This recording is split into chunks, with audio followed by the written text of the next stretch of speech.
রাজনৈতিক দল হিসেবে প্রতিষ্ঠার পর প্রথম কর্মসূচির অংশ হিসেবে জাতীয় স্মৃতিসৌধে শ্রদ্ধা নিবেদন করেছেন জাতীয় নাগরিক পার্টি এনসিপির নেতাকর্মীরা।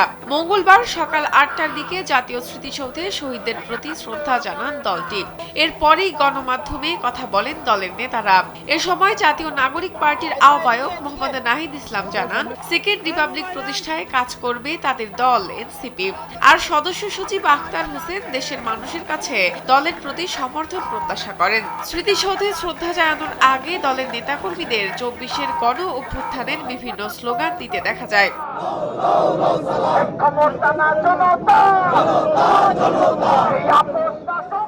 স্যান্ডেলিনা সো, রূপচর্চায় আভিজাত্য।